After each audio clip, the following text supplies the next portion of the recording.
Najib Razak loses bid for house arrest and will remain in Kajang prison. UMNO leaders Mao coalition exit. Zahid Hamidi urges for calm. All that and more coming up. A major setback for Malaysia's former Prime Minister Najib Abdul Razak today as the High Court rejects his bid for house arrest. Is this the end of the road for Najib's political comeback? The Kuala Lumpur High Court has rejected former Prime Minister Najib Razak's bid to serve the remainder of his jail term under house arrest. Judge Alice Loke ruled the royal decree from the 16th Yang di-Pertuan Agong was invalid, saying the addendum did not comply with Article 42 of the Federal Constitution. She added that Malaysia has no legal framework to carry out a house arrest sentence.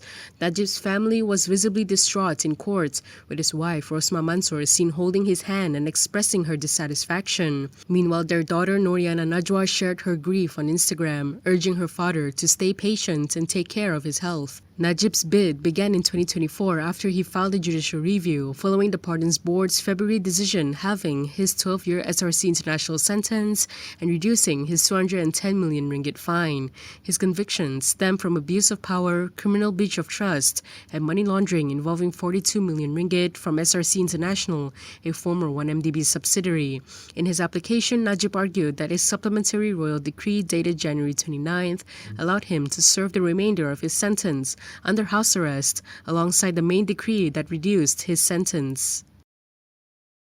In a press conference, lawyer Shafi Abdullah claimed that the High Court ruling limits the Yang di-Pertuan Agong's authority and reshapes how royal pardons are handled. This is shocking because under Article 42, bracket 2, which she did not touch today, which we submitted a lot, what other federal authorities like the prison can do, the Yang di-Pertuan Agong can do. I mean, the Yang di-Pertuan Agong can do matters which relate to the issue of prisoners, which of course includes matters like pardon, respite, and what do you call it, reprieve, and so on and so on. Keputusan hari ini seolah-olah menunjukkan the Director General of Prison has got more powers than the Yang di-Pertuan Agong, which is turning logic upside down. Yeah? Shafi said that Najib and the lawyers were shocked by the verdict and said that they will file an appeal. In her judgment, Judge Alice Loke ruled that Sultan Abdullah's supplementary decree was invalid because it bypassed constitutional procedures under Article 42, which require clemency decisions to be made in consultation with the Pardons Board. She noted that while the power of clemency is a royal prerogative, it must still be exercised within the framework of the Federal Constitution. In other words, the king cannot grant a pardon independently of the Pardons Board. Meanwhile, anger is boiling within UMNO after a DAP leader celebrated the High Court's rejection of Najib's house arrest bid. Najib Abdul Razak's supporters in UMNO are venting frustration after the High Court rejected his bid for house arrest, with some blaming the Madani coalition. UMNO Youth Chief Dr. Akmal Saleh issued a strong statement urging the party to withdraw support from the government, emphasizing that UMNO should act as an opposition with dignity rather than face humiliation. He also urged party delegates attending the upcoming General Assembly to unite and amplify the voice of the Malay grassroots, warning against intimidation. Previously, UMNO President Ahmad Zahid Hamidi reiterated the party's commitment to cooperate with Prime Minister Anwar Ibrahim and the Madani coalition despite internal disagreements over Najib's fate.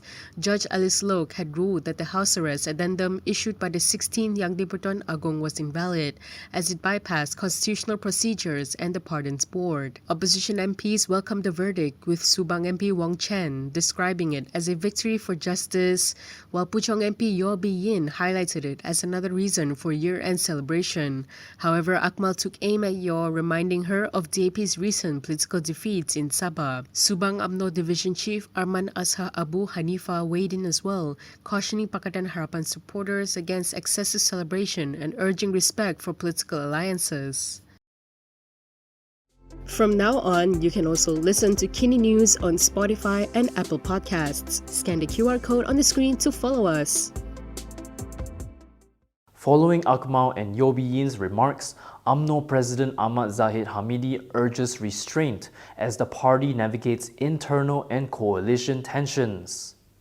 UMNO President Ahmad Zahid Hamidi issued a pointed warning on social media following the High Court's rejection of former Premier Najib Razak's bid for home detention. Against a red backdrop, he posted a single-line reminder, "Do not pour fuel on a raging fire." The post followed criticism from UMNO Youth Chief Dr. Akmal Saleh, who called for the party to reconsider its alliance with DAP and its role in government. Meanwhile, Najib's sympathizer and senior party figure, Puat Zarkashi, described the court outcome as predictable. He also questioned the handling of Najib's 2018 pardon, citing procedural irregularities in the royal addendum. The court had noted that the addendum was issued outside a pardons board meeting, a point critics say casts doubt on the validity of earlier decisions. Tensions escalated further after DAP lawmaker Yobi Yin's comments celebrating the ruling drew sharp condemnation from UMNO leaders. Secretary General Ashraf Washdi Dusuki described her remarks as rude and lacking in humanity, suggesting it may be time to reassess ties with allies in the Madani government. Zambri Abdul Qadir, also Barisan National Secretary General, called her comments inappropriate, while UMNO Ulama Council Deputy Chairperson Khairuddin Aman Razali said they smacked of insolence. Moving on to the next story, if you say no to corruption, do you still have legal duties after that? Khairi Jamaluddin says silence alone could be a crime. Former Minister Khairi Jamaluddin is raising legal questions about an alleged bribe linked to tobacco policy, and he's pointing directly at former Health Minister Dr. Zaliha Mustafa. In an Instagram story, Khairi shared a Code Blue report which quoted Zaliha's former aide G. Sivamala. Sivamala claims Zaliha had turned down a 50 million ringgit bribe to drop the generational endgame policy on tobacco and vape.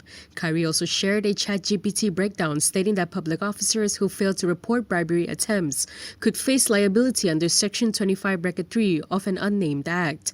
According to Malaysia Kini's checks, the MACC Act requires reporting bribes or attempted bribes, with penalties for failure. However, it remains unclear whether the law applies to witnesses. Code Blue reported that neither Zaliha nor Sivamala lodged any reports with the MACC.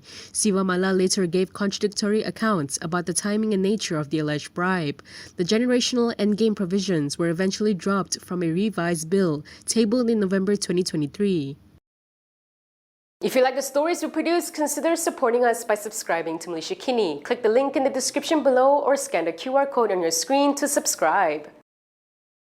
A controversial MACC raid has sparked allegations of intimidation and calls for accountability, putting law enforcement under the spotlight. Did MACC cross the line during a raid on a businessman's home? Businessperson Albert Tay and his lawyer Majos Singh are weighing legal action over an MACC raid last month. For now, Majos said the priority is ensuring enforcement agencies act within the law. He said the issue is one of public interest, particularly to prevent unlawful conduct or intimidation, including the use of threat or firearms. He added that the focus remains on accountability and transparency, with legal remedies possibly pursued later. Majos was responding to Bersatu Information Chief Tun Faisal Ismail Aziz, who pointed to a past legal precedent. Tun Faisal referred to lawyer Siti Kasim's 2018 case, where she won about 270,000 ringgit after an unlawful police raid. Tay's case stems from a November 28th MACC raid at his Puchong home, where officers in tactical gear handcuffed him and escorted him into an unmarked car. His wife later alleged excessive force, including a gun being pointed at him. Police have opened an investigation, but Selangor police said initial findings found no evidence of a firearm being aimed at Tay. Majos has since renewed calls for video footage of the raid to be released.